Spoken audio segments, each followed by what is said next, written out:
بسم اللہ الحمد للہ والصلاة والسلام علی رسول اللہ رب اشرح لی صدری ویسر لی امری واحلل عقدۃ من لسانی یفقہوا قولی۔ ناظرین السلام علیکم ورحمۃ اللہ وبرکاتہ۔ سیرت النبی صلی اللہ علیہ وسلم انگلیوں پر اہم واقعات کو یاد رکھیے آسان طریقے سے 5 منٹ سیریز میں۔ سبق نمبر 16، پہلا ہجری سال مدنی زندگی کا۔ آپ جانتے ہیں مدنی زندگی کے 10 سال ہیں جس کے 3 حصے ہیں، 5 سال، 3 سال، 2 سال۔ ہجرت سے حدیبیہ تک، حدیبیہ سے فتح مکہ تک، اور تقریباً سارا عرب مسلم۔ علم دایاں ہاتھ استعمال کیجئے۔ ہم لیتے ہیں پہلا ہجری سال جس کے 3 حصے ہیں، مساجد، مہاجر و انصار، معاہدہ۔ پہلا حصہ لیتے ہیں ہم مساجد کی تعمیر۔ مکے سے ہجرت کر کے رسول اللہ صلی اللہ علیہ وسلم مدینے سے قریبی آبادی قبا پہنچے۔ وہاں آپ نے ایک مسجد کی بنیاد رکھی۔ کچھ دن قیام کے بعد آپ اونٹنی پر سوار ہو کر مدینے کے لیے نکلے۔ مدینے میں رسول اللہ کا زبردست استقبال کیا گیا۔ آپ نے حضرت ابو ایوب انصاری رضی اللہ عنہ کے گھر قیام فرمایا، پھر مسجد نبوی کے لیے زمین خریدی اور اس کی تعمیر میں خود بھی حصہ لیا۔ علم مسجد نبوی میں نماز کے علاوہ صحابہ کی تعلیم اور تربیت ہوتی اور اہم معاملات کے فیصلے بھی ہوتے تھے۔ وہ ایک کمیونٹی سینٹر کی طرح تھی، اس میں بعض مہاجر صحابہ بھی رہتے تھے۔ اس طرح سب سے پہلے رسول اللہ صلی اللہ علیہ وسلم نے اللہ کی عبادت اور اس سے تعلق مضبوط کرنے کے لیے مسجد بنائی۔ یہ مسجد اہل ایمان کے درمیان اتحاد و محبت کا ذریعہ بھی بنی۔ اسباق و عمل مسلم معاشرے میں اسلام کو باقی رکھنا ہے تو سب سے اہم چیز مسجد ہے۔ اس کی تعمیر اور دیکھ بھال وغیرہ میں اپنا وقت لگائیے، مال لگائیے۔ 5 فرض نمازیں مسجد میں پڑھنے کی کوشش کیجیے۔ سب کو مسجد میں نمازیں ادا کرنے کی دعوت دیجیے اور مسجد میں ایسے مختلف پروگرام کیجیے جس میں سب لوگوں کی بھلائی ہو، اور مسجد میں آنے والوں سے بہترین تعلقات بنائیے۔ علم دوسرا حصہ ہے مہاجر و انصار، ان کے درمیان بھائی چارہ۔ مہاجرین کہتے ہیں ہجرت کرنے والے صحابہ کو، مکے سے آنے والے۔ انصار مدد کرنے والے صحابہ، مدینے کے۔ اہل ایمان کے درمیان آپسی محبت کو ہمیشہ باقی رکھنے کی غرض سے آپ نے صلی اللہ علیہ وسلم مہاجرین اور انصار کے درمیان بھائی چارہ کرایا۔ مقصد یہ تھا کہ ہر کوئی آپس میں ایک دوسرے کے غم میں شریک ہو، رنگ و نسل کے اور وطن وغیرہ کے امتیاز ختم ہو جائیں اور بلندی و پستی کا معیار صرف تقوی پر ہو۔ علم اسباق و عمل اسلامی معاشرہ ایک عمارت کی طرح ہوتا ہے اور ہر فرد ایک اینٹ سے اینٹ کو مورٹار سے جوڑنے پر ہی عمارت بنتی ہے۔ مورٹار یعنی اخوت کے بغیر ایک معاشرہ زندہ نہیں رہ سکتا۔ تو ہر مسلمان کے ساتھ بھائی جیسا سلوک کیجیے، اپنے دوستوں اور پڑوسیوں کا خاص خیال رکھیے۔ علم تیسرا حصہ ہے معاہدہ یہود سے۔ رسول اکرم صلی اللہ علیہ وسلم جب مدینہ پہنچے تو وہاں اہل اسلام کے سب سے نزدیک کے پڑوسی یہود تھے۔ آپ نے ان کے ساتھ اپنے تعلقات بہتر کرنے کی طرف توجہ فرمائی، چنانچہ ان سے ایک معاہدہ ہوا۔ اس کی اہم دفعات یہ ہیں: یہود اپنے دین پر عمل کریں گے اور مسلمان اپنے دین پر۔ آپسی تعلقات خیر خواہی کی بنیاد پر ہوں گے، گناہ پر نہیں۔ کوئی نئی بات یا جھگڑا پیدا ہو جائے تو اس کا فیصلہ اللہ اور اس کے رسول صلی اللہ علیہ وسلم فرمائیں گے۔ قریش اور اس کے مددگاروں کو پناہ نہیں دی جائے گی۔ مدینے پر حملہ ہونے کی صورت میں لڑنے کے لیے سب تعاون کریں گے اور ہر فریق اپنے اپنے اطراف کا دفاع کرے گا۔ علم اس معاہدے کے طے ہو جانے سے مدینہ اور اس کے اطراف ایک ایسی حکومت بن گئی تھی جس کا دارالحکومت مدینہ تھا اور جس کے سربراہ محمد صلی اللہ علیہ وسلم تھے۔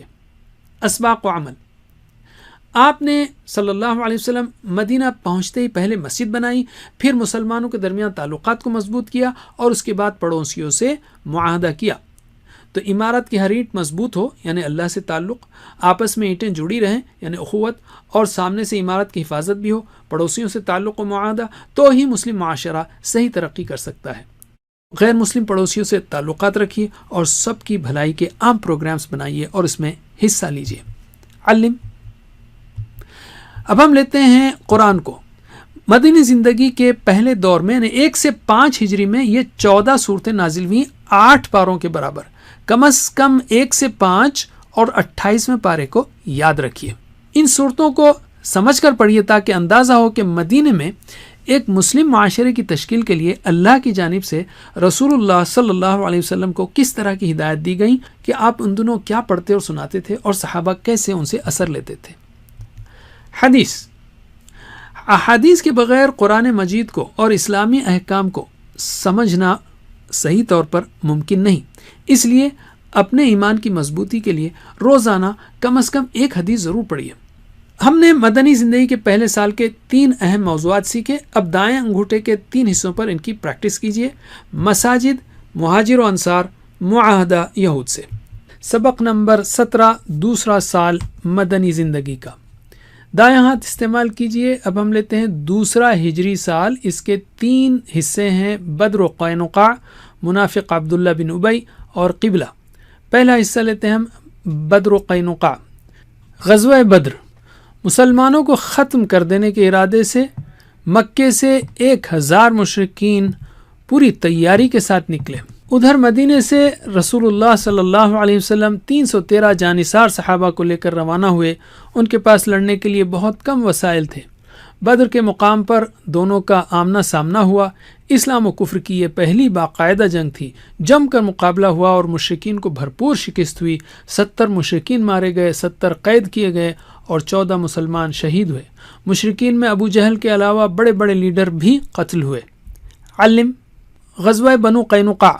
جنگ بدر کے کچھ وقت بعد مدینے کے یہود کے ایک قبیلے بنو قینقاع نے معاہدے کی خلاف ورزی کی۔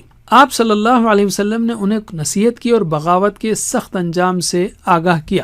جب ان کی بدماشی اور سرکشی حد سے بڑھ گئی تو رسول اللہ نے سختی سے ان کے علاقے کا گھیراؤ کیا، جو تقریباً 15 دن تک جاری رہا۔ آخر کار انہوں نے ہتھیار ڈال دیے۔ رسول اللہ نے انہیں مدینے سے نکل جانے کا حکم دیا اور وہ سب ملک شام کی طرف چلے گئے۔ علم، اسباق و عمل۔ بدر کی جنگ کا سبق یہ ہے کہ افراد کی تعداد نہیں بلکہ پکا ایمان اور اللہ پر بھروسہ کام آتا ہے، اور اللہ تعالیٰ اپنے دین کی مدد کرنے والوں کی مدد فرماتا ہے اور انہیں کامیابیوں سے نوازتا ہے۔ معاہدے کی خلاف ورزی کرنے کا انجام برا ہوتا ہے۔ علم، اب ہم لیتے ہیں دوسرا حصہ، منافق عبداللہ بن ابی۔ جنگ بدر میں مشرکین مکہ کو زبردست چوٹ پہنچی تھی۔ بنو قینقاع کے یہودیوں کو بھی مدینہ چھوڑنا پڑا تھا۔ یہ دیکھ کر مدینے کے بعض لوگ جو ایمان لانا نہیں چاہتے تھے مگر انہیں ڈر تھا کہ اگر وہ ایمان نہ لائے تو ان کا نقصان ہو سکتا ہے، تو محض دنیاوی فائدوں کی خاطر وہ مسلمان ہو گئے۔ اندر سے یہ مسلمانوں کے دشمن ہی تھے۔ یہ لوگ مسلمانوں میں پھوٹ ڈالتے، اسلام کے بارے میں شکوک پیدا کرتے۔ انہیں منافقین کہا جاتا ہے اور ان کا سردار عبداللہ بن ابی تھا۔ علم، اسباق و عمل۔ نفاق بہت بڑا گناہ ہے، اس سے ہمیشہ دور رہیے۔ اپنے ایمان کو مضبوط کیجیے، قرآن و حدیث و سیرت پڑھ کر، نیک علماء اور صالحین کے ساتھ رہ کر۔ دین کے تعلق سے شکوک و شبہات پیدا کرنے والے لوگوں سے، پروگرام سے، چینل سے، پیجز وغیرہ سے دور رہیے۔ علم، تیسرا حصہ، قبلے کی تبدیلی۔ اسلام کی آمد سے پہلے بیت المقدس ہی اہل ایمان کا قبلہ تھا۔ مکے میں نماز ادا کرتے ہوئے بیک وقت بیت المقدس اور بیت اللہ کی جانب رخ کرنا ممکن تھا، دونوں کو ایک لائن میں رکھ کر۔ مدینہ پہنچنے کے بعد اہل ایمان بیت المقدس کی جانب رخ کر کے نمازیں ادا کرنے لگے۔ مدینہ میں یہ ممکن نہ تھا کہ کعبے کی طرف بھی رخ کیا جا سکے۔ رسول اللہ صلی اللہ علیہ وسلم کی شدید خواہش تھی کہ حضرت ابراہیم علیہ السلام کے قبلے یعنی کعبے کو قبلہ بنا دیا جائے۔ ہجرت کے دوسرے سال اللہ نے حکم دیا کہ اب کعبے کو قبلہ بنایا جائے۔ قبلے کی یہ تبدیلیاں لوگوں کے لیے امتحان تھیں۔ سورہ البقرہ میں اللہ نے قبلے کی تبدیلی کے اعلان کے بعد فرمایا کہ اب تم کو سارے انسانوں کے سامنے دین کی گواہی دینی ہوگی، یعنی اپنے قول و عمل سے، انفرادی طور پر یا ٹیم کے طور پر، دنیا کے سامنے ہر طرح سے اسلام کو پیش کرنا ہوگا۔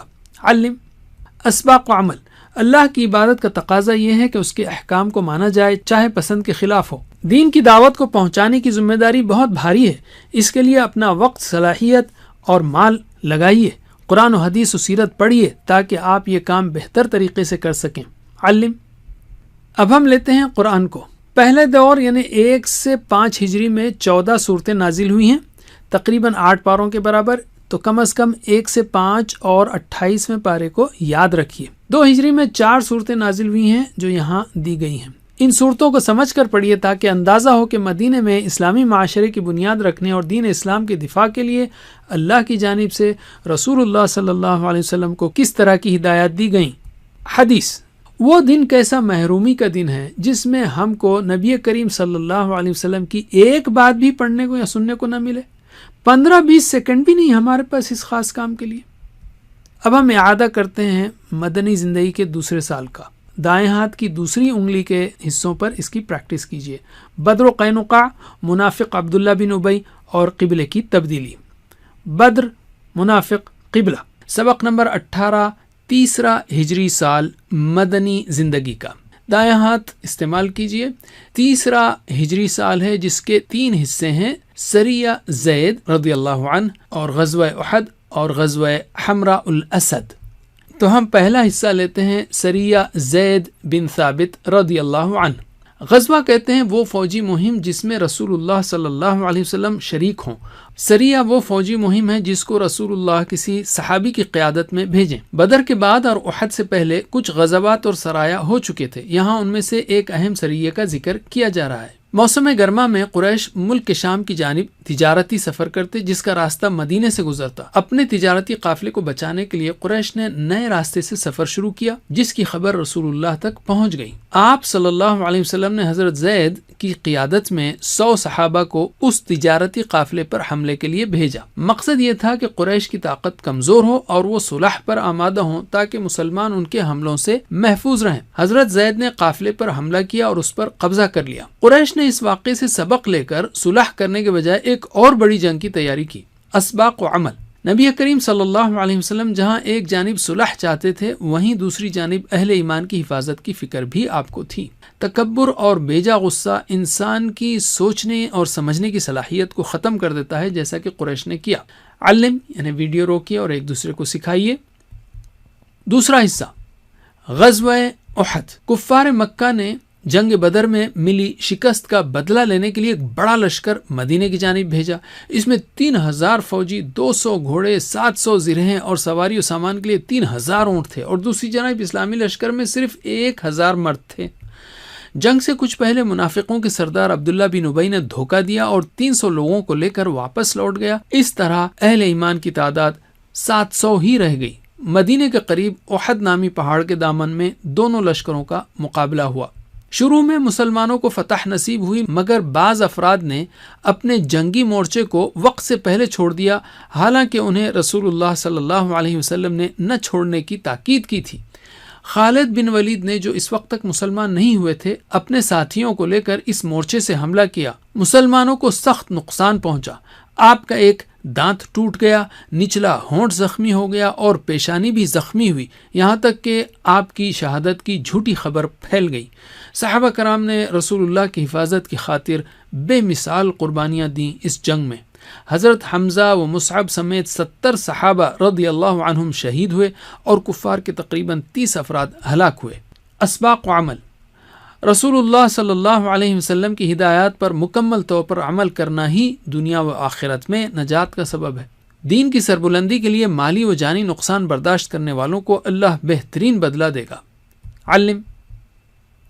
تیسرا حصہ غزوہ حمراء الاسد۔ احد سے واپسی کے بعد رسول اللہ صلی اللہ علیہ وسلم کو مشرکین مکہ کے دوبارہ حملے کا اندیشہ تھا، اس لیے کہ احد میں مسلمانوں کو بھاری نقصان ہوا تھا اور مشرکین کی ہمت بڑھ گئی تھی۔ آپ نے دوسرے ہی دن کفار مکہ کے لشکر کا پیچھا کرنے کا فیصلہ کیا۔ صحابہ کرام اگرچہ زخموں سے چور اور غم سے نڈھال تھے، مگر اس کے باوجود سب نے آپ کی اطاعت کی۔ مشرکین مکہ کا لشکر مدینے سے کچھ فاصلے پر تھا اور مدینے پر دوبارہ حملے کی پلاننگ کر ہی رہا تھا۔ رسول صلی اللہ علیہ وسلم حمراء الاسد نامی جگہ تک گئے۔ کفار کو جب آپ کی آمد کا پتہ چلا تو وہ ڈر گئے اور واپس لوٹ گئے۔ اسباق و عمل۔ رسول اللہ صلی اللہ علیہ وسلم بہترین قائد تھے اور حالات پر ان کی گہری نظر تھی۔ صحابہ کرام رضی اللہ عنہم ہر حال میں آپ کی اطاعت کرتے تھے۔ مشکل حالات دراصل آزمائش ہوتے ہیں اور اللہ پر بھروسہ کرنے والوں کی اللہ ضرور مدد کرتا ہے۔ علم۔ اب ہم لیتے ہیں قرآن کو۔ پہلے دور یعنی 1 سے 5 ہجری میں 14 صورتیں نازل ہوئیں، تقریباً 8 پاروں کے برابر۔ کم سے کم 1 سے 5 اور 28ویں پارے کو یاد رکھیے۔ تیسری ہجری میں 2 صورتیں نازل ہوئیں، آل عمران اور الصف۔ ان صورتوں کو سمجھ کر پڑھیے تاکہ مدینے کے ان حالات میں ان دنوں اللہ تعالیٰ کی جانب سے رسول اللہ صلی اللہ علیہ وسلم کو اور مسلمانوں کو کس طرح کی ہدایت دی گئی۔ حدیث، روزانہ ہم نہ جانے کتنی باتیں پڑھتے اور سنتے ہیں، تو کیا 2 منٹ اپنے پیارے نبی صلی اللہ علیہ وسلم کی احادیث پڑھنے یا سننے کے لیے وقت نہیں نکال سکتے؟ اب ہم کرتے ہیں اعادہ۔ آج ہم نے مدنی زندگی کے تیسرے سال کے 3 اہم موضوعات سیکھے، تو دائیں ہاتھ کی تیسری انگلی پر اس کی پریکٹس کیجیے۔ سریہ زید، غزوہ احد، غزوہ حمراء الاسد، یا مختصراً سریہ احد اسد۔ سبق نمبر 19، جس میں ہم لیں گے چوتھا سال مدنی دور کا۔ تو ہم لیتے ہیں پہلا حصہ، رجیع کا حادثہ۔ غزوہ احد میں مسلمانوں کو نقصان پہنچنے کے بعد دشمنوں کی ہمت بہت بڑھ گئی اور بعض نے دھوکے دینا شروع کر دیا۔ صفر 4 ہجری میں رسول صلی اللہ علیہ وسلم سے عدل اور قارا قبیلوں کے کچھ افراد نے کہا کہ ان کے لوگوں کو دین سکھانے اور قرآن پڑھانے کے لیے ان کے ساتھ کچھ صحابہ کو بھیجا جائے۔ آپ نے 10 صحابہ کو ان کے ساتھ روانہ فرمایا۔ یہ لوگ رجیع نامی ایک چشمے پر پہنچے۔ عدل اور قارا والوں نے دھوکہ دیا۔ بنو لحیان نامی قبیلے کو صحابہ کے خلاف ابھارا۔ بنو لحیان نے صحابہ کو گھیر لیا اور تیروں کی بوچھار سے 7 صحابہ رضی اللہ عنہم کو شہید کر دیا۔ باقی 2 یعنی خبیب اور زید رضی اللہ عنہما کو مکہ لے جا کر بیچ دیا اور ایک صحابی کو قتل کر دیا۔ اسباق و عمل، صحابہ کرام نے اس دین کو پہنچانے کے لیے بہت بڑی قربانیاں دی ہیں۔ دین کی قدر کیجیے، امت مسلمہ میں قرآن و حدیث و سیرت کی تعلیم کو عام کیجیے اور بہترین انداز میں دین کی دعوت کو پیش کرنے کی غرض سے بچوں، بڑوں، مردوں اور عورتوں کے لیے مختلف پروگرامز بنائیے۔ علم یعنی ویڈیو روکیے اور ایک دوسرے کو سکھائیے۔ دوسرا حصہ، بئر معونہ کا حادثہ۔ بئر کہتے ہیں کنویں کو اور معونہ جگہ کا نام ہے۔ رجیع کے حادثے کے بعد اسی مہینے بئر معونہ کا دردناک واقعہ پیش آیا۔ عامر بن مالک نامی شخص کی درخواست پر نبی کریم صلی اللہ علیہ وسلم نے دعوت دین کے لیے قرآن کو پڑھنے پڑھانے والے 70 صحابہ کو اہل نجد کی طرف روانہ کیا۔ بئر معونہ پہنچنے کے بعد ایک صحابی حرام بن ملحان رضی اللہ عنہ رسول اللہ صلی اللہ علیہ وسلم کا خط لے کر عامر بن طفیل کے پاس گئے، مگر اس نے کسی کو اشارہ کیا تو حرام رضی اللہ عنہ کو پیچھے سے نیزہ مار کر شہید کر دیا گیا۔ مرتے وقت انہوں نے فرمایا، اللہ اکبر، رب کعبہ کی قسم، میں کامیاب ہو گیا۔ اس کے بعد بقیہ صحابہ کو گھیر لیا گیا۔ صحابہ کرام نے بھی اپنے دفاع میں لڑائی کی۔ 2 صحابی کے علاوہ سب شہید ہو گئے۔ یہ صحابہ دھوکے سے شہید کیے گئے تھے، اس لیے حادثہ بہت زیادہ تکلیف دہ تھا۔ ان غدار قاتلوں کے خلاف آپ صلی اللہ علیہ وسلم نے تقریباً 1 مہینے تک نماز فجر میں بد دعا کی۔ اسباق و عمل، حرام رضی اللہ عنہ کے موت کے وقت کے کلمات بتاتے ہیں کہ صحابہ رضی اللہ عنہم کا ایمان کتنا عظیم تھا۔ دین کی دعوت میں مشکلات آ سکتی ہیں، یہ دراصل اللہ کی طرف سے امتحان ہے۔ ظالموں کے خلاف نماز فجر میں بد دعا کی جا سکتی ہے۔ اب ہم لیتے ہیں تیسرا حصہ، بنو نضیر کی جلاوطنی۔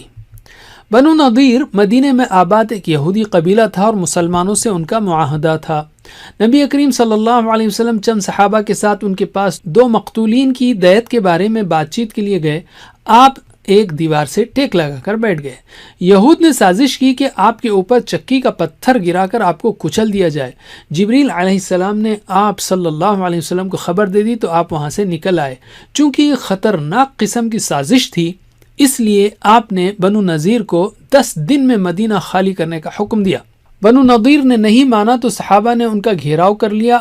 ادھر مدینے کے منافقین نے بھی یہود کو مدد کرنے کا وعدہ کیا تھا، مگر وہ جھوٹے نکلے۔ اللہ نے ان یہودیوں کے دلوں میں رعب ڈال دیا۔ کچھ ہی دنوں میں انہوں نے ہتھیار ڈال دیے، حالانکہ وہ مضبوط قلعوں میں تھے۔ رسول اللہ صلی اللہ علیہ وسلم نے فرمایا کہ وہ اسلحہ کے سوا باقی جتنا ساز و سامان اونٹوں پر لاد سکتے ہوں لے کر چلے جائیں۔ یہ لوگ مدینے سے خیبر اور شام کی طرف روانہ ہو گئے۔ اسباق و عمل، آپس میں طے ہونے والے معاہدے پر عمل کرنا ہر کسی کی ذمہ داری ہے۔ اصل مدد اللہ کی مدد ہے، اس کے سامنے کوئی قلعے یا ہتھیار فائدہ نہیں دے سکتے۔ یہود کی جانب سے ہونے والی بغاوت اور سازش کے باوجود رسول اللہ صلی اللہ علیہ وسلم نے ان کے ساتھ نرمی کا معاملہ کرتے ہوئے انہیں مدینہ سے باہر کر دیا۔ علم، اب ہم لیتے ہیں قرآن کو۔ پہلے دور میں 14 صورتیں نازل ہوئیں، یعنی 5 سالوں میں تقریباً 8 پاروں کے برابر۔ 1 سے 5 اور 28ویں پارے کو یاد رکھیے۔ اور اس دور میں 4 ہجری میں النساء، الحدید اور الحشر نازل ہوئیں۔ ان صورتوں کو سمجھ کر پڑھیے تاکہ اندازہ ہو کہ ان حالات میں اللہ کی جانب سے کس طرح کی ہدایت دی گئی تھی۔ حدیث، آپ صلی اللہ علیہ وسلم نے ہمارے تزکیے یعنی زندگی کو پاک صاف کرنے کے لیے اور اچھائیوں کو بڑھانے کے لیے ہزاروں نصیحتیں کی ہیں. یہ بہترین خزانہ ہیں ہماری دنیا و آخرت کی ترقی کا، اس لیے روزانہ حدیث ضرور پڑھیے. تو اب ہم اعادہ کرتے ہیں. ہم نے مدنی زندگی کے چوتھے سال کے 3 اہم موضوعات سیکھے. تو دائیں ہاتھ کی چوتھی انگلی پر ان کی مشق کیجیے. رجیع، بئر معونہ، بنو نضیر. رجیع، بئر، نضیر. سبق نمبر 20، 5واں ہجری سال مدنی زندگی کا. دائیں ہاتھ استعمال کیجیے. 5ویں ہجری سال کے 3 حصے ہیں: احزاب، قریظہ، زینب رضی اللہ عنہ. پہلا حصہ لیتے ہیں ہم غزوہ احزاب، جس کو غزوہ خندق بھی کہتے ہیں. عرب میں موجود یہودیوں سے اسلام اور مسلمانوں کی ترقی نہیں دیکھی جا رہی تھی، تو انہوں نے قریش مکہ اور دیگر عرب و یہود قبائل کو مسلمانوں کے خلاف بھڑکایا اور مدینے پر حملہ کرنے پر آمادہ کر لیا. اس طرح ان کا تقریباً 10,000 کا لشکر مدینے پر حملہ کرنے نکلا. اطلاع ملنے پر رسول صلی اللہ علیہ وسلم نے صحابہ سے مشورہ کیا. سلمان فارسی رضی اللہ عنہ نے مدینے کے اطراف خندق کھودنے کا مشورہ دیا، جسے رسول اللہ صلی اللہ علیہ وسلم نے پسند کیا.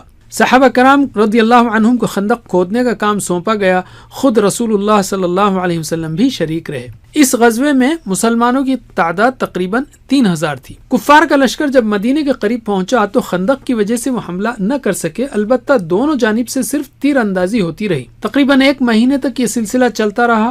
6 مسلمان شہید ہوئے اور 10 مشرک قتل ہوئے. اس کے بعد اللہ نے زبردست آندھی اور فرشتوں کو بھیجا.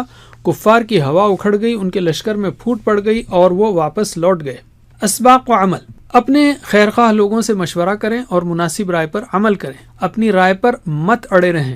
تعداد کام نہیں آتی بلکہ اللہ کی مدد کام آتی ہے. اپنی طرف سے پوری کوشش کریں اور پھر اپنی نگاہ دنیاوی اسباب کے بجائے اللہ ہی پر رکھیں. علم. اب ہم لیتے ہیں دوسرا حصہ، غزوہ بنی قریظہ. بنو قریظہ مدینہ میں موجود ایک یہودی قبیلہ تھا. ان کا مسلمانوں کے ساتھ معاہدہ تھا. عین غزوہ احزاب میں انہوں نے معاہدے کی خلاف ورزی کرتے ہوئے کفار کا ساتھ دیا. غزوہ احزاب سے یا غزوہ خندق سے واپسی کے بعد رسول اللہ صلی اللہ علیہ وسلم صحابہ کو لے کر بنو قریظہ کی طرف نکلے.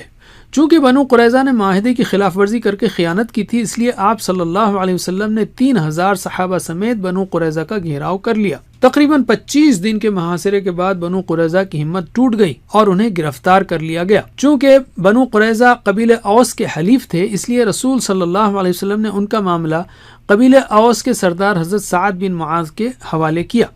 حضرت سعد نے یہ فیصلہ کیا کہ مردوں کو قتل کر دیا جائے، عورتوں اور بچوں کو قیدی بنا لیا جائے اور اموال تقسیم کر لیے جائیں. یہ فیصلہ انتہائی عدل و انصاف پر مبنی تھا، اس لیے کہ بنو قریظہ نے نہ صرف نازک وقت میں خطرناک بدعہدی کی تھی بلکہ اہل ایمان کے خاتمے کے لیے کافی ہتھیار بھی جمع کر رکھے تھے. اسباق و عمل: خیانت اور معاہدے کی خلاف ورزی کرنا بہت ہی بڑا گناہ ہے. بڑے نقصان سے بچنے کے لیے بعض وقت مشکل فیصلہ کرنا ہوتا ہے. علم. تیسرا حصہ، حضرت زینب رضی اللہ عنہا پر پروپیگنڈا. زید بن حارثہ رضی اللہ عنہ رسول اللہ صلی اللہ علیہ وسلم کے منہ بولے بیٹے تھے. لوگ انہیں زید بن محمد کہا کرتے تھے. عرب کے معاشرے میں منہ بولے بیٹے کو حقیقی بیٹے کی طرح سمجھا جاتا اور ایسے بیٹے کی طلاق شدہ بیوی سے نکاح کرنا گناہ سمجھا جاتا تھا. اللہ تعالیٰ نے سورہ احزاب کی آیات نازل فرمائی اور بتایا کہ منہ بولا بیٹا حقیقی بیٹا نہیں ہوتا. پھر اللہ نے رسول اللہ صلی اللہ علیہ وسلم کا نکاح حضرت زینب رضی اللہ عنہا سے کروایا، جن کو زید رضی اللہ عنہ نے طلاق دی تھی. منافقین نے اس نکاح کو بنیاد بنا کر رسول اللہ صلی اللہ علیہ وسلم کے خلاف خوب پروپیگنڈا کیا، لیکن اللہ تعالیٰ نے ان کی سازشوں سے پردہ اٹھا کر انہیں ذلیل کیا. اسباق و عمل: مسلمانوں میں بے بنیاد عقائد اور رسم و رواج وغیرہ کو حکمت کے ساتھ ختم کرنے کی کوشش کریں. اسلام کے خلاف پھیلائے جانے والے پروپیگنڈوں کا مثبت طریقے سے جواب دیں اور اسلام کی صحیح تصویر لوگوں کے سامنے پیش کریں. علم. اب ہم لیتے ہیں قرآن کو. پہلے دور میں یعنی 1 سے 5 ہجری میں 14 صورتیں نازل ہوئیں، تقریباً 8 پاروں کے برابر. کم از کم 1 سے 5 اور 28ویں پارے کو یاد رکھیے. 5 ہجری میں 2 صورتیں نازل ہوئیں، الاحزاب اور المجادلہ. الاحزاب میں اللہ تعالیٰ نے بتایا کہ منافقین کس طرح سے اسلام کے رسول صلی اللہ علیہ وسلم کے خلاف سازشیں کر رہے تھے اور کس طرح اللہ نے ان کا جواب دیا اور رسول اللہ صلی اللہ علیہ وسلم اور اہل ایمان کی تربیت فرمائی. علم.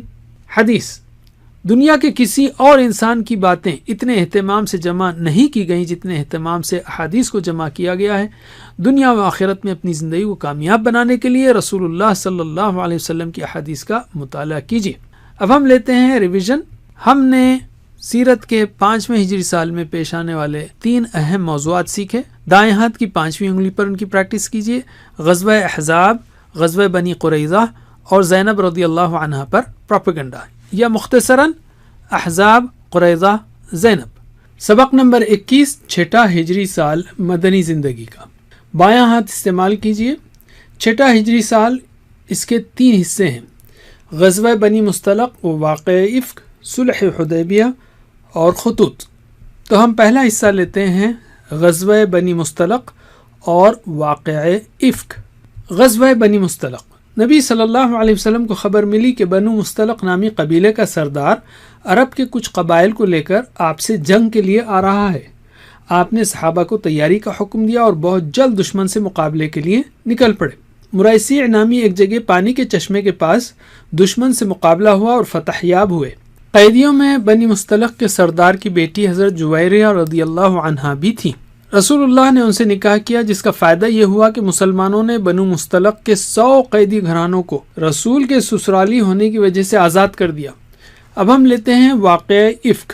غزوہ بنی مستلق سے واپسی پر رسول اللہ صلی اللہ علیہ وسلم نے ایک جگہ پڑاؤ ڈالا۔ حضرت عائشہ اپنی ضرورت کے لیے گئیں، وہاں ان کا ہار گم ہو گیا۔ اس کو تلاش کرنے میں وہ پیچھے رہ گئیں۔ لوگوں نے سمجھا کہ حضرت عائشہ اپنی سواری پر موجود ہیں اور لوگ نکل پڑے۔ حضرت صفوان قافلے کا بچا ہوا سامان لانے کے ذمہ دار تھے۔ انہوں نے حضرت عائشہ کو رسول اللہ صلی اللہ علیہ وسلم تک پہنچایا۔ اس واقعے پر منافقوں نے حضرت عائشہ رضی اللہ عنہا پر نعوذ باللہ جھوٹا الزام لگایا۔ اللہ نے سورہ نور کی تقریباً 10 آیات نازل فرمائیں اور حضرت عائشہ کو پاک قرار دیا۔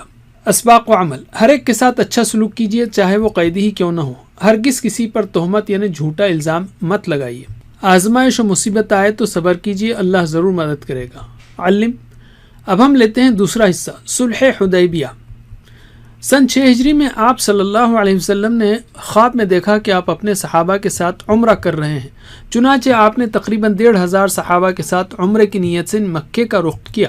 کفار مکہ کو جب خبر ملی تو انہوں نے روکنے کی کوشش کی۔ آپ نے مکے سے قریب حدیبیہ نامی جگہ پر قیام کیا اور عثمان رضی اللہ عنہ کو قریش کے پاس پیغام دے کر بھجوایا کہ ہم جنگ کرنے نہیں بلکہ عمرہ کرنے آئے ہیں۔ قریش نے رسول اللہ سے صلی اللہ علیہ وسلم صلح کی۔ صلح نامہ کی کچھ شرطیں یہ ہیں: مسلمان اس سال نہیں آئندہ سال عمرہ کریں گے، اگلے 10 سالوں تک دونوں فریق جنگ بند رکھیں گے، ہر کسی کو اختیار ہوگا چاہے تو محمد صلی اللہ علیہ وسلم کے عہد میں داخل ہو یا قریش کے عہد میں۔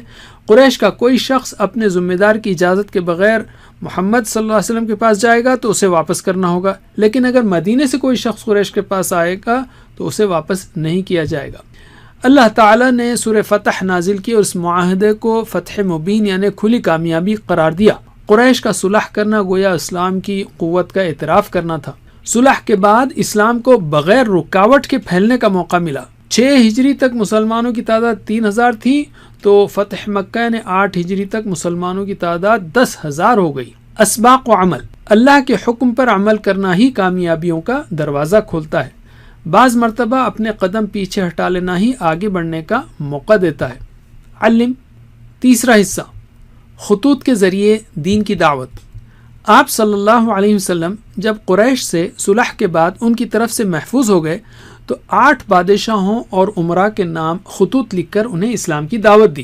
قیصر روم، شاہ فارس خسرو پرویز، شاہ حبشہ نجاشی، شاہ مصر، شاہ عمان اور بحرین، یمامہ اور دمشق کے حکام کو، ان میں سے بعض نے ایمان قبول کیا۔ خطوط پر مہر لگانے کے لیے آپ صلی اللہ علیہ وسلم کے لیے چاندی کی ایک انگوٹھی بنائی گئی جس پر نقش تھا محمد رسول اللہ صلی اللہ علیہ وسلم۔ اسباق و عمل، آپ صلی اللہ علیہ وسلم ساری انسانیت کے لیے آخری رسول ہیں۔ اپنی زندگی ہی میں آپ نے دنیا کی 2 بڑی سلطنتوں کے حاکموں تک دعوت پہنچا دی۔ جیسے بھی ممکن ہو دین کا پیغام پہنچائیے، خط و کتابت، ای میل وغیرہ سے۔ علم۔ اب ہم لیتے ہیں قرآن کو۔ دوسرا دور یعنی 6 سے 8 ہجری میں قرآن کی 7 صورتیں نازل ہوئیں، تقریباً 2 پاروں کے برابر۔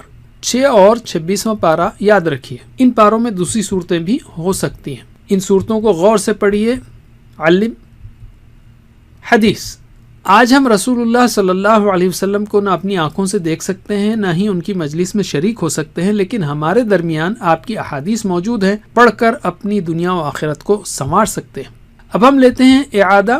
چھٹے ہجری سال کے 3 موضوعات ہم نے سیکھے: غزوہ بنی مستلق و افک، صلح حدیبیہ اور خطوط۔ بائیں ہاتھ کی 5ویں انگلی پر ان کی مشق کیجیے۔ مختصراً مستلق، حدیبیہ، خطوط۔ اعادہ کرنا مت بھولیے مکی زندگی کے ادوار کا اور مدنی زندگی کے ادوار کا۔ سبق نمبر 22، 7واں ہجری سال مدنی زندگی کا۔ بایاں ہاتھ استعمال کیجیے۔ اس سال کے 3 حصے ہیں: غزوہ خیبر، غزوہ ذات الرقاع، عمرہ قضا۔ پہلا حصہ لیتے ہیں ہم غزوہ خیبر۔ مدینے سے تقریباً 150 کلومیٹر دور خیبر میں یہود کی کھیتیاں اور 8 بڑے قلعے تھے۔ یہ لوگ رسول صلی اللہ علیہ وسلم و مسلمانوں کے خلاف سازشیں کرتے رہتے تھے۔ اس فتنے کو ختم کرنے کے لیے آپ 1400 صحابہ کو لے کر خیبر کی طرف روانہ ہوئے۔ یہودی قلعے میں بند ہو گئے تو آپ نے ان کا محاصرہ کیا۔ 1 مہینے تک یہ محاصرہ جاری رہا اور کچھ جھڑپیں ہوتی رہیں۔ تقریباً 100 یہودی ہلاک ہوئے اور تقریباً 15 صحابہ شہید ہوئے۔ آخرکار کچھ قلعوں کو جنگ سے فتح کیا گیا اور کچھ قلعے والوں نے صلح کر لی۔ صفیہ رضی اللہ عنہا ایک سردار کی بیٹی تھیں اور قیدی ہو کر آئی تھیں۔ آپ نے ان پر اسلام پیش کیا تو انہوں نے قبول کر لیا، تو آپ نے انہیں آزاد کر کے ان سے نکاح کیا۔ خیبر سے واپسی کے سفر میں ایک یہودی عورت نے آپ کو زہر آلود کھانا پیش کیا۔ آپ کو اس کا پتہ چل گیا اور اس کے باوجود آپ نے اسے معاف فرما دیا۔ اسباق و عمل، آج ہمیں اگر مسلسل حملوں کا سامنا نہیں ہے تو اس وقت میں اپنے آپ کو دین کی دعوت کے لیے خوب تیار کیجیے۔ قرآن و حدیث و سیرت پڑھیے، دنیا میں باعزت رہنے کے لیے علم و ہنر سیکھیے، خیر کے کاموں میں مسلم و غیر مسلم کا تعاون کیجیے، تعلیم و تربیت و خدمت کے کاموں میں حصہ لیجیے۔ علم۔ اب ہم لیتے ہیں دوسرا حصہ، غزوہ ذات الرقاع۔ نبی صلی اللہ علیہ وسلم نے قبیلہ انمار یا بنو غطفان کی 2 شاخوں کے اجتماع کی خبر سنی تو فوری 400 یا 700 صحابہ کرام کے ساتھ بلاد نجد کا رخ کیا۔ مدینے سے 2 دن کے فاصلے پر بنو غطفان کی ایک جمعیت سے سامنا ہوا، لیکن جنگ نہیں ہوئی۔ آپ صلی اللہ علیہ وسلم نے اس موقع پر صلاۃ خوف یعنی حالت جنگ والی نماز پڑھائی۔ اس غزوے میں اونٹوں کی سواریاں کم تھیں، صحابہ کو بہت زیادہ چلنا پڑتا تھا، اس لیے ان کے پاؤں زخمی ہو گئے۔ صحابہ رضی اللہ عنہم نے اپنے پاؤں پر چیتھڑے یعنی چمڑے کے ٹکڑے اور پٹیاں باندھ رکھی تھیں، اس لیے اس غزوے کا نام ذات الرقاع یعنی چیتھڑوں والا پڑ گیا۔ اطراف کے بدو صحرا میں رہ کر لوٹ مار کی کاروائیاں کرتے رہتے تھے۔ غزوہ ذات الرقاع ان بدوؤں کے اثرات کو ختم کرنے میں بہت مؤثر ہوا اور وہاں امن قائم ہو گیا۔ اسی غزوے کے سفر میں ایک وقت جب رسول اللہ صلی اللہ علیہ وسلم ایک درخت کے نیچے آرام کر رہے تھے، لوگ ادھر ادھر درختوں کے سائے میں تھے کہ ایک مشرک نے آ کر آپ کی تلوار لی اور کہنے لگا، تمہیں مجھ سے کون بچائے گا؟ آپ نے فرمایا، اللہ۔ تلوار اس کے ہاتھ سے گر پڑی۔ آپ نے اسے اٹھایا اور فرمایا، اب تمہیں مجھ سے کون بچائے گا؟ اس نے کہا، آپ اچھے پکڑنے والے بنیے یعنی احسان کیجیے۔ آپ نے اسے چھوڑ دیا۔ سبحان اللہ، کیسا عظیم الشان یقین تھا آپ کا اور کتنے رحم دل تھے آپ۔ اسی غزوے کے سفر کی ایک رات 2 صحابی عباد اور عمار پہرا دے رہے تھے رضی اللہ عنہم۔ عمار نے آرام کیا اور عباد نے نماز شروع کی۔ ایک مشرک نے ایک کے بعد ایک 3 تیر مارے۔ وہ صحابی اپنے جسم سے تیر نکالتے جاتے مگر انہوں نے نماز میں قرآن کی تلاوت کو توڑنا گوارا نہ کیا۔ سبحان اللہ، قرآن کی کیسی محبت اور عظمت تھی ان کے دلوں میں، اللہ ہمیں بھی نصیب کرے۔ اسباق و عمل، نماز کسی صورت معاف نہیں، حتیٰ کہ جنگ کی حالت میں بھی نہیں۔ یقین رکھیے کہ اللہ ہی کے ہاتھ میں زندگی اور موت ہے۔ مخالفین کے حالات پر نظر رکھیے، ان کے مطابق تعمیری پلان بنائیے۔ علم۔ تیسرا حصہ، عمرہ قضا۔ ذی قعدہ کا چاند دیکھنے کے بعد نبی صلی اللہ علیہ وسلم نے اپنے صحابہ کو حکم دیا کہ جو حدیبیہ میں حاضر تھا وہ اپنے عمرے کی قضا کے طور پر عمرہ کرنے کے لیے نکلے۔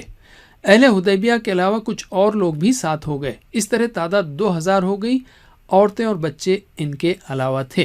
اس کو عمرہ صلح بھی کہتے ہیں، اس لیے کہ حدیبیہ کی صلح کے تحت تھا۔ اسباق و عمل، کسی وجہ سے نیک عمل کرنے کا موقع نہ ملے اور بعد میں مل جائے تو فوری اس نیک عمل کو کیجیے۔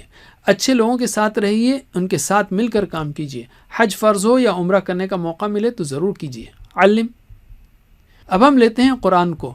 دوسرے دور یعنی 6 سے 8 ہجری میں 7 سورتیں نازل ہوئیں، تقریباً 2 پاروں کے برابر، 6 اور 26 کو یاد رکھیے۔ 7 ہجری میں سورہ المائدہ نازل ہوئی. اس کے شان نزول یعنی نازل ہوتے وقت کے حالات کو سامنے رکھ کر اور سمجھ کر پڑھیے تو بہت زیادہ اثر ہوگا، تلاوت کرنے میں مزہ آئے گا.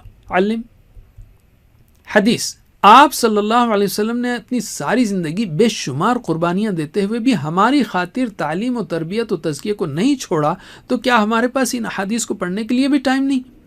اعادہ. ہم نے سیرت کے 3 اہم موضوعات سیکھے. بائیں ہاتھ کی دوسری انگلی پر ان کی مشق کیجیے.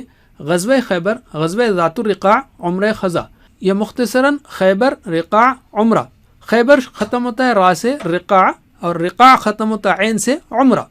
سبق نمبر 23، 8واں ہجری سال مدنی زندگی کا. بایاں ہاتھ استعمال کیجیے. اس سال کے 3 حصے ہیں: غزوہ مؤتہ، فتح مکہ، غزوہ حنین و طائف. پہلا حصہ ہے غزوہ مؤتہ. مؤتہ آج کے اردن میں ایک جگہ کا نام ہے. سن 8 ہجری میں رسول صلی اللہ علیہ وسلم کے ایک سفیر کو جو بصرہ کے حاکم کے پاس جا رہے تھے، قیصر روم کے گورنر نے گرفتار کر کے شہید کر دیا. یہ گویا اعلان جنگ تھا. چنانچہ رسول اللہ نے اس علاقے کی جانب اپنا لشکر بھیجا. آپ نے لشکر کو حکم دیا کہ پہلے دشمنوں کو اسلام کی دعوت دی جائے، اگر وہ قبول نہ کریں تو پھر جنگ کی جائے. پھر کچھ اور ہدایت بھی دی. ادھر سے رومی بادشاہ ہرقل نے 1 لاکھ کی فوج بھیجی اور عرب کے 1 لاکھ افراد بھی اس کے ساتھ ہو گئے. مؤتہ کے مقام پر 3000 صحابہ کا 2 لاکھ کی فوج سے زبردست مقابلہ ہوا. رسول اللہ نے حضرت زید، جعفر اور عبداللہ رضی اللہ عنہم کو لشکر کا کمانڈر بنایا تھا. ایک ایک کر کے تینوں حضرات شہید ہو گئے. پھر حضرت خالد بن ولید رضی اللہ عنہ نے لشکر کی کمانڈ سنبھالی اور کافی بہادری سے لڑائی کی اور ایسی جنگی چال چلی کہ دشمن مرعوب ہو گیا اور اسلامی لشکر کامیابی کے ساتھ پیچھے ہٹتے ہوئے مدینہ واپس لوٹا. جب 3000 صحابہ کی فوج نے اللہ کے بھروسے 2 لاکھ کی فوج کا سامنا کیا تو رومیوں پر مسلمانوں کی دھاک بیٹھ گئی اور یہی معرکہ آگے چل کر رومی علاقوں مثلا شام، اردن، فلسطین، مصر وغیرہ کی فتوحات کا سبب بنا. اسباق و عمل. آج ہمارے سامنے دوسری طرح کے بھیانک چیلنجز ہیں.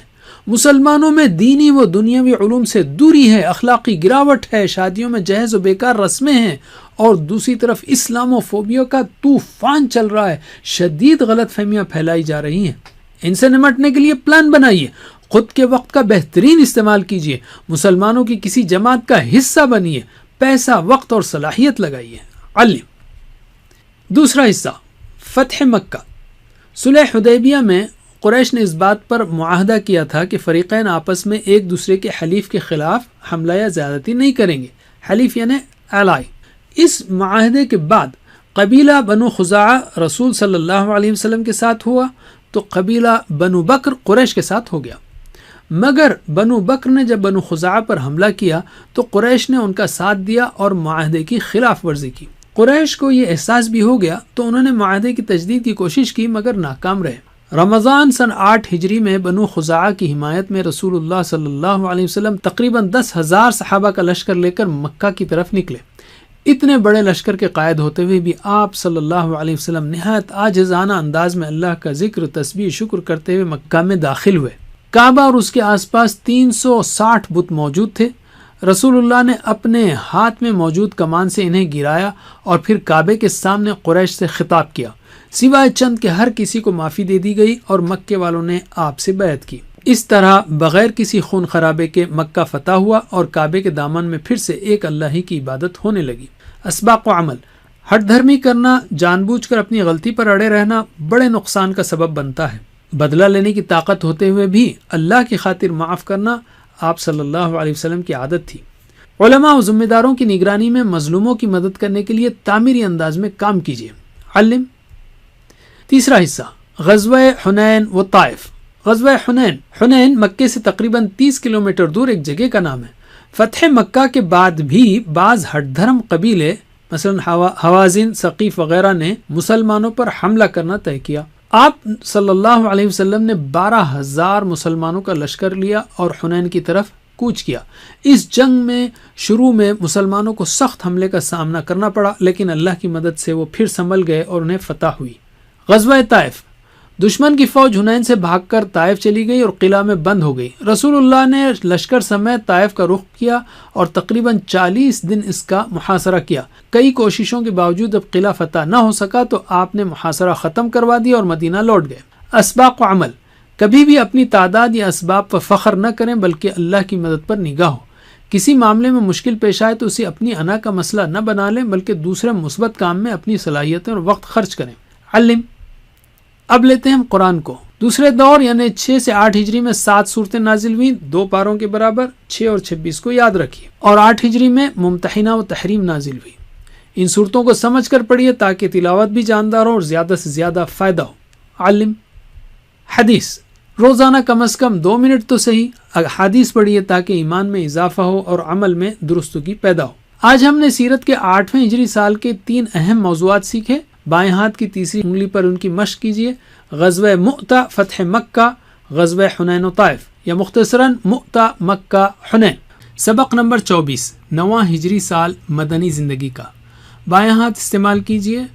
اس سال کے 3 حصے ہیں، غزوہ تبوک، وفود اور حج ابو بکر۔ تو پہلا حصہ لیتے ہیں ہم غزوہ تبوک۔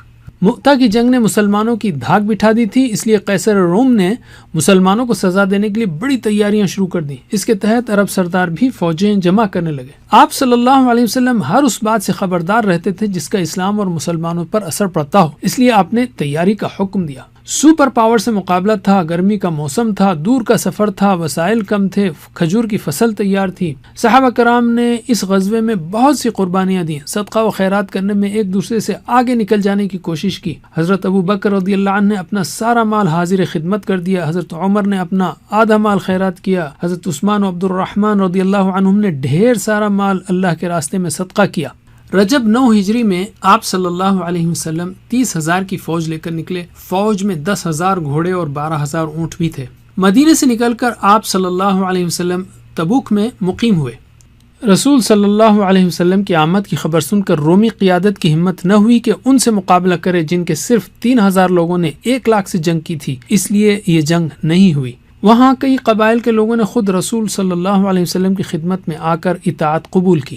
اس طرح بغیر کسی ٹکراؤ کے اسلامی لشکر کامیاب لوٹا۔ اس کارروائی کا نتیجہ یہ ہوا کہ رومیوں اور روم کے قریب آباد عرب عیسائیوں پر مسلمانوں کی طاقت کا اور زیادہ رعب بیٹھ گیا، اور پھر انہیں مدینہ کی طرف غلط نظر سے دیکھنے کی ہمت نہیں ہوئی۔ اس غزوے میں سچے مومنین نے شرکت کی، منافقین پیچھے رہ گئے۔ 3 صحابہ بنا کسی عذر کے پیچھے رہ گئے تھے، انہیں اللہ نے آزمائش میں ڈالا اور پھر ان کی توبہ قبول کی۔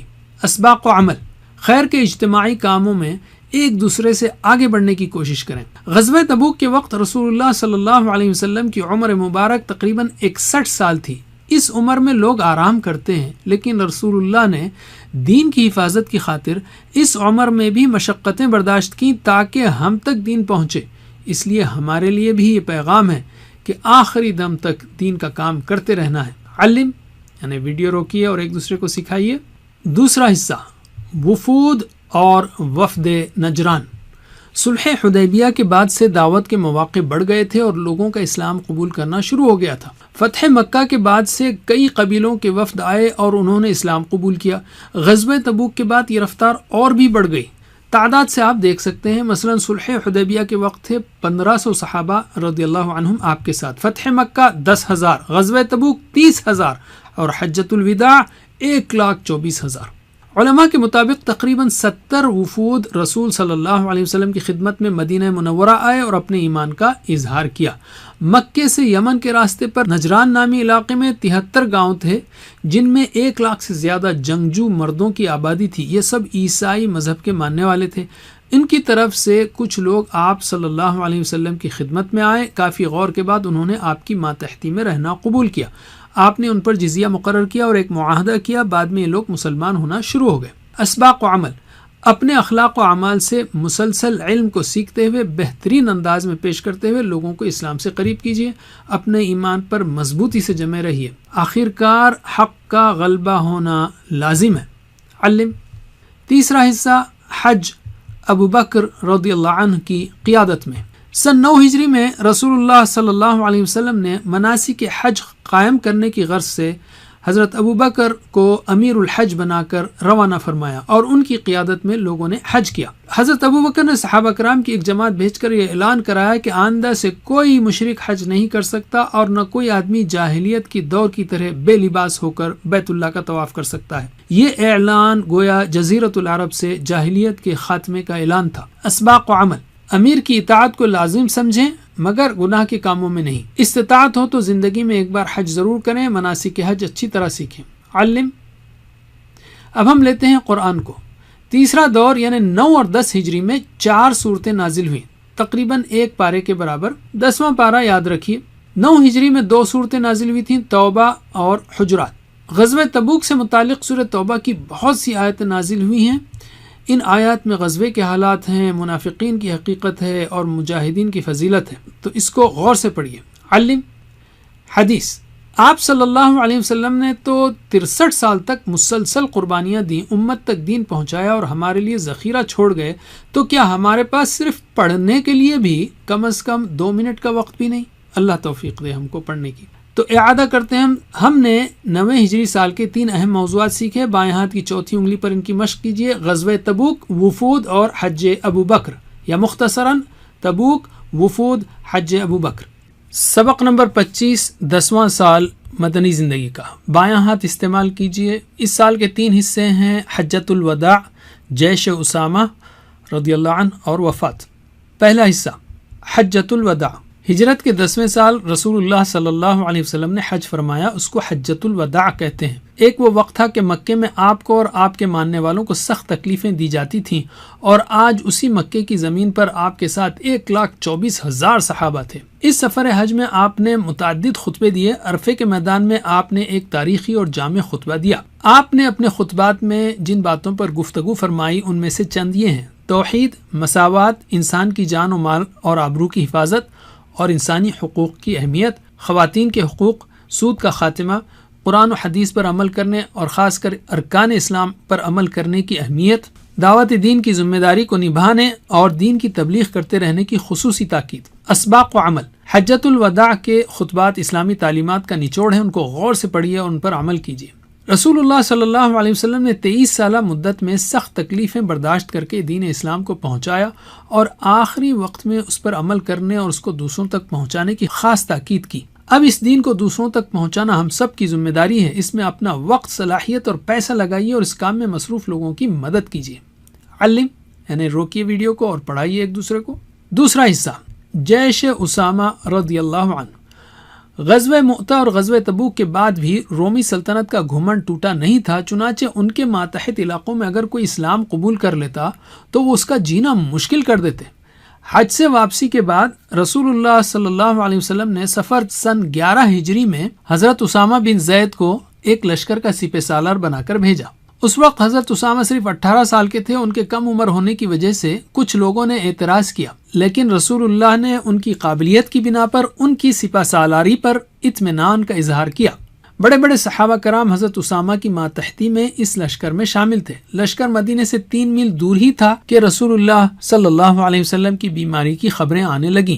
بعد میں حضرت ابو بکر صدیق رضی اللہ عنہ کے دور خلافت میں اس لشکر کو روانہ کیا گیا۔ اسباق و عمل، جب کسی کو اس کی صلاحیت کی بنا پر ذمہ داری دی گئی ہو تو پھر اس کا بھرپور تعاون کریں، اپنے اندر لیڈرشپ کی مہارت پیدا کریں، اور جب کسی خیر کے کام کو شروع کیا جائے تو اسے ادھورا نہ چھوڑیں بلکہ مکمل کریں۔ علم، تیسرا حصہ وفات رسول اکرم صلی اللہ علیہ وسلم کی۔ ہجرت کے 11ویں سال 29 صفر پیر سے آپ کی بیماری کا سلسلہ شروع ہوا۔ ابتدا میں سردرد شروع ہوا اور پھر بخار کی حرارت کافی تیز ہو گئی۔ بیماری کی حالت ہی میں آپ نے تقریباً 11 دن نماز پڑھائی۔ آخری ایام میں حضرت ابو بکر رضی اللہ عنہ کو پڑھانے کا حکم دیا۔ حیات طیبہ کا آخری ہفتہ حضرت عائشہ رضی اللہ عنہا کے مکان پر گزارا۔ وفات سے ایک دن پہلے اپنے تمام غلاموں کو آزاد کر دیا، پاس میں جو 7 دینار موجود تھے انہیں صدقہ کر دیا اور اپنے ہتھیار مسلمانوں کو ہبہ یعنی ہدیہ کر دیا۔ وفات سے کچھ پہلے حضرت عائشہ رضی اللہ عنہا نے رسول صلی اللہ علیہ وسلم کی خواہش پر مسواک چبا کر آپ کو دی۔ مسواک سے فارغ ہوتے ہی آپ نے ہاتھ یا انگلی آسمان کی طرف اٹھائی، دعا فرمائی اور 3 مرتبہ کہا، اے اللہ رفیق اعلیٰ۔ اس کے بعد رسول اللہ کا ہاتھ مبارک جھک گیا اور آپ صلی اللہ علیہ وسلم 12 ربیع الاول پیر کے دن زوال کے وقت 63 سال کی عمر میں اس دنیا سے رخصت ہوئے۔ انا للہ و انا الیہ راجعون، اللہم صل علی محمد وعلی آل محمد۔ اسباق و عمل، آپ کی وفات میں بھی آپ کے سچے اور آخری رسول ہونے کی کئی نشانیاں ہیں۔ آپ نے ساری زندگی اللہ کے ذکر اور محبت میں گزاری اور وفات کے وقت بھی آپ کی زبان پر اللہ ہی کا ذکر تھا۔ آپ پہلے ہی سے اشارے دے چکے تھے کہ آپ دنیا سے تشریف لے جانے والے ہیں۔ اپنی وفات سے پہلے ہی آپ نے اسلام کا پیغام پورے طور پر پہنچا دیا اور آپ نے ایک ایسی جماعت تیار کر دی جس نے آگے جا کر اسلام کے پیغام کو ساری دنیا میں عام کیا۔ علم، یاد رکھیے وفات ایک مومن کے حق میں دنیا کے عارضی گھر سے آخرت کے ہمیشہ کے گھر کی طرف سفر کا نام ہے، اس لیے آخرت کی فکر کریں۔ آپ صلی اللہ علیہ وسلم نے سخت بیماری کی حالت میں بھی نماز نہیں چھوڑی، تو کیا ہم بھی نمازوں کا خاص اہتمام کرتے ہیں؟ علم۔ اب ہم لیتے ہیں قرآن کو۔ تیسرا دور انہیں 9 اور 10 ہجری کے درمیان 4 صورتیں نازل ہوئیں، تقریباً 1 پارے کے برابر، اور 10 ہجری میں 2 صورتیں بینہ اور نصر نازل ہوئیں۔ ان کو سمجھ کر پڑھیے۔ علم۔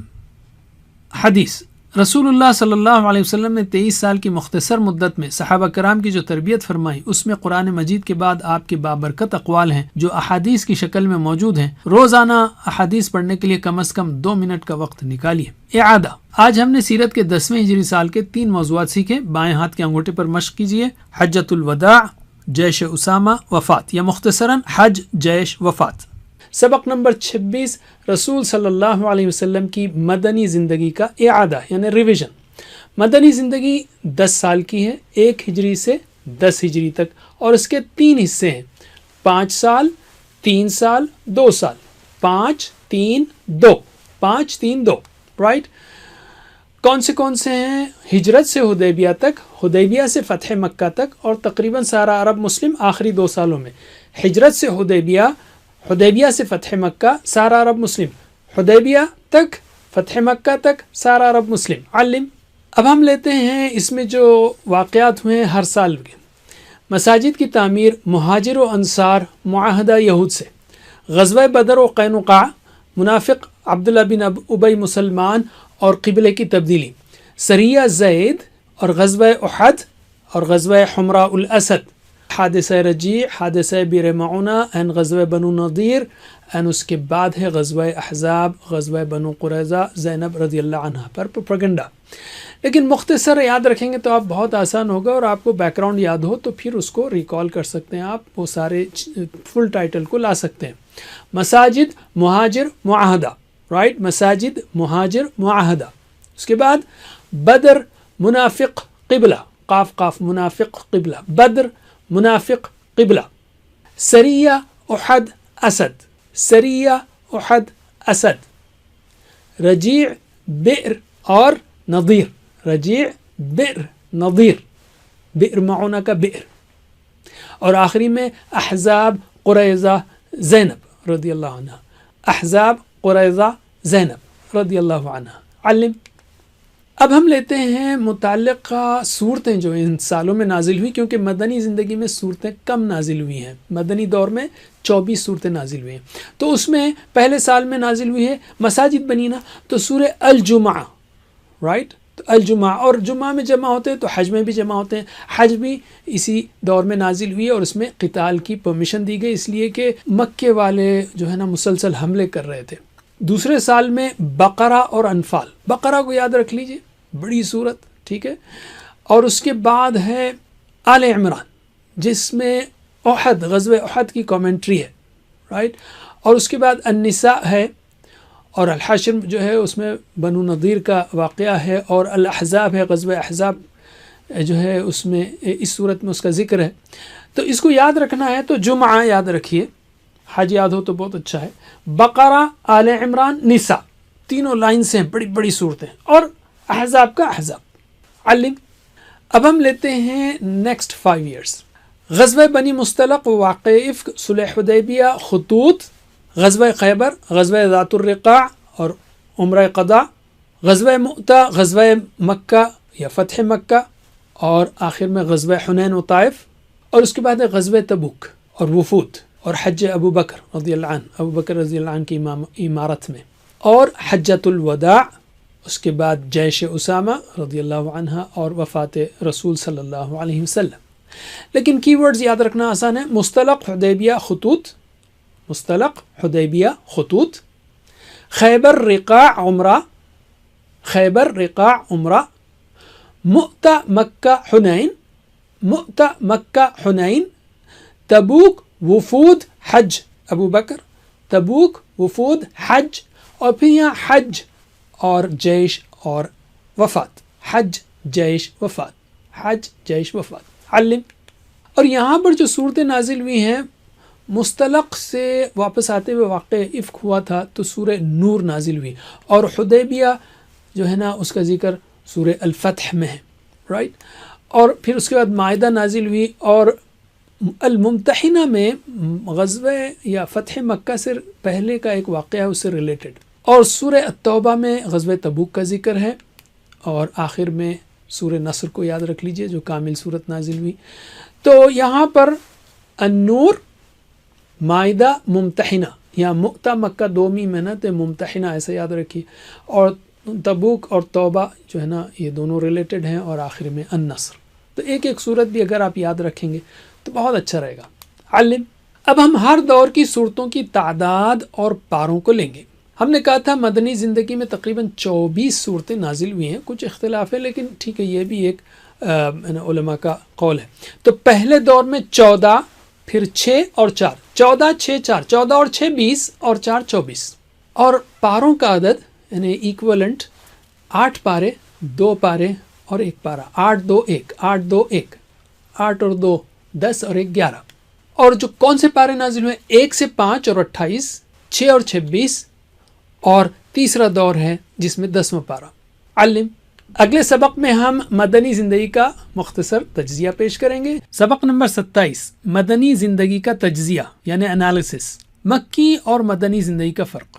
مکے میں قریش کی مخالفت کی وجہ سے آپ صلی اللہ علیہ وسلم کو کھل کر دعوت اور تربیت کرنے کا موقع نہ تھا، مگر مدینے میں آپ نے اسلام کے ہر پہلو سے متعلق رہنمائی کی اور ہر پہلو پر بذات خود عمل کیا یا اس کی تعلیم دی، جبکہ لوگ عام طور پر ایک پہلو پر بھی مکمل طور پر کام نہیں کر سکتے۔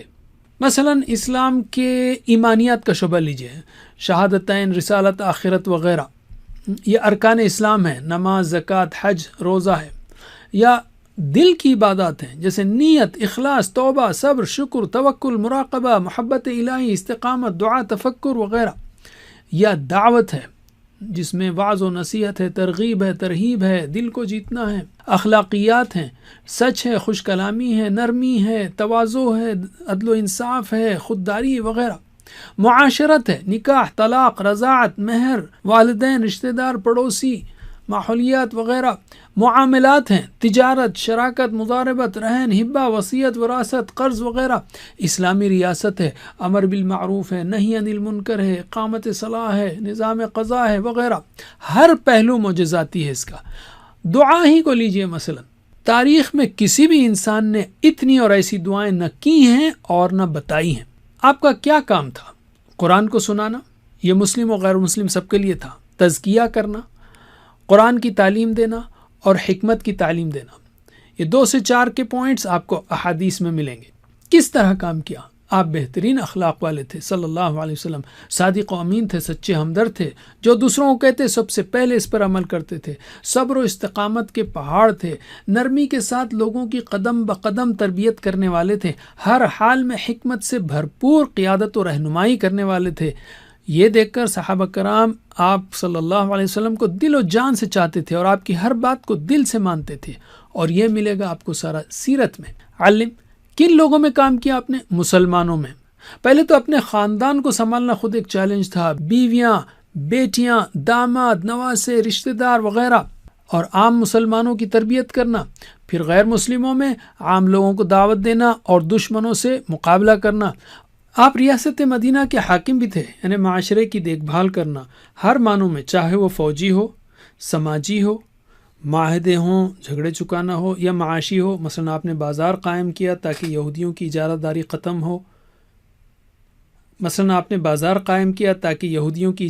ختم ہو، وغیرہ۔ علم۔